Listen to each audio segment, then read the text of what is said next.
According to the religion of Islam, the existence of hell bears witness to God's complete sovereignty and his justice as well as his mercy. And it also is to be a warning to people from all parts of the world that they have a choice to make between righteousness and evil. And in this episode, I'm going to be exploring 10 surprising facts about hell in Islam. Welcome back to another episode of FTD Facts. My name is Leroy Kenton, and this is a channel where we explore the different countries, cultures, and people from all around the world. And in this episode, we're continuing our series on the religion of Islam, and quite a bit of you have requested for us to talk about hell in Islam after we did our video about heaven in Islam. So I finally was able to get to your guys' request and do this video. So it's going to be a very interesting one as usual. So be sure to watch from 10 all the way down to number 1. Starting off with fact number 10, hell is a place that is prepared for those who reject the truth after it becomes very clear to them, and also those who continue to do evil deeds. And in Islam, there's great pleasures to be felt in paradise, but on the other hand, in hell, there is a lot of terrible suffering. Also, did you know that hell in Islam is described in different names? There is Al-Nar, that is fire, and it's mentioned 125 times in the Quran. Jahannam is probably the most popular term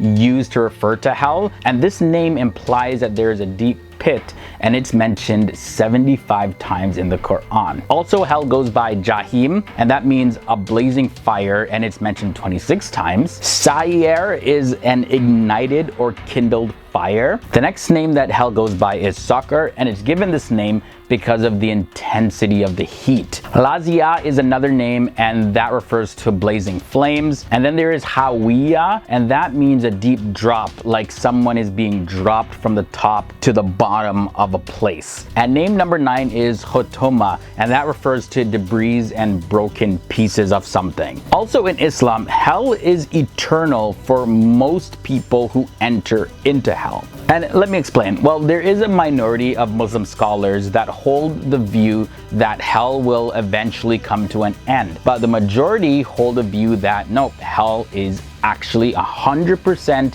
eternal. There is no end to it. Now, there's several verses in the Quran that describe hell as eternal, and here's a passage found in the Quran, Surah 5 verses 37, and it says, "They will wish to get out of the fire, but never are they to emerge therefrom, and for them is an enduring punishment." I assume most of us, when we think about hell, we don't think about eating food. But according to the religion of Islam, the people in hell are served food, and the food of the people in hell is described as only increasing in torment, but it doesn't really provide any sort of nourishment, nor does it even relieve any of their hunger. Now, a passage from the Quran, Surah 88 verses 6 to 7 says the following: "For them there will be no food except from a poisonous thorny plant, which neither nourishes nor avails against hunger." According to Islamic thought, there is also a special tree in hell that is called Zakum, and this tree is actually rooted at the bottom of hell, and its branches are described as being really similar to the heads of different devils. So in Surah 44 verses 43 to 46 in the Quran, it says this: "Indeed, the tree of Zakum is food for the sinful.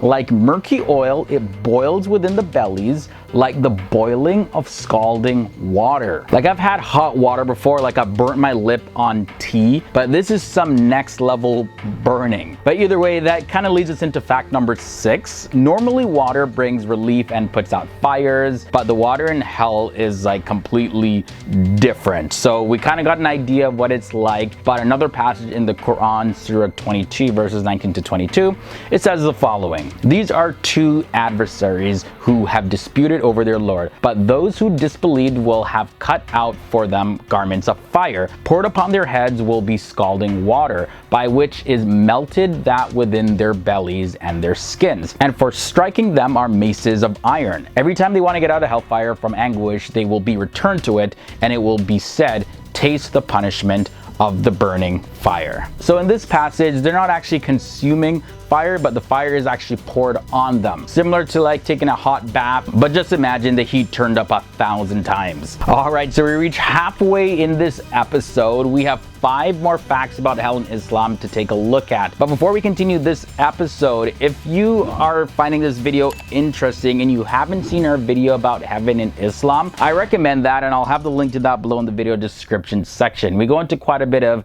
detail, very fascinating information in that episode. But if you have seen that video, don't worry, we have tons of other videos about different religions as well as religion of Islam. I'll have a link to that playlist below in the video description section as well. You'll also find links to recommended videos in the playlist in the card section of this video also. So let's continue with number 5. Hell or Jahannam is described as being located below heaven, having 7 gates, each for a specific group or at least a different portion or type of sinner. The Quran does mention that wrongdoers have degrees or ranks according to their evil deeds, but some scholars believe this refers to the 7 gates. One mention of the levels of hell is that hypocrites will be found in its very, very bottom level. Also, according to most Muslims, on the day of judgment, the people who dwell in hell, they're actually going to see the place that they're supposed to be face to face, and they're actually going to realize that they were in complete error and they're going to regret not choosing the right path. Also, in Islamic belief, Malik denotes an angel in hell who actually administrates the hellfire, and he's assisted by 19 mysterious guards, and those assistants are known as Zabaniya. In the Quran, Surah 40 verses 49 to 50, this is what it says: "And those in the fire will say to the keepers of hell, supplicate your Lord to lighten for us a day from the punishment. They will say, did there not come to you your messengers with clear proofs? They will say, yes. They'll reply, then supplicate yourselves. But the supplication of the disbelievers is not except in error." When it comes to hell in Islam, it is also believed that the unbelievers will actually conceal their regret when they see their final punishment. And they will actually have these yokes around their necks, and there's going to be a lot of weeping, crying for everybody. The Quran does mention this in Surah 11 verses 106 to 107, and it goes, "As for those who were destined to be wretched, they will be in the fire, for therein is violent exhaling and inhaling. They will be abiding therein as long as the heavens and the earth endure, except what your Lord should will. Indeed, your Lord is an effector of what he intends." And the final thing I want to share in this episode about hell in Islam is that other forms of punishment in hell actually exist, and it includes some of the inhabitants of hell getting lashed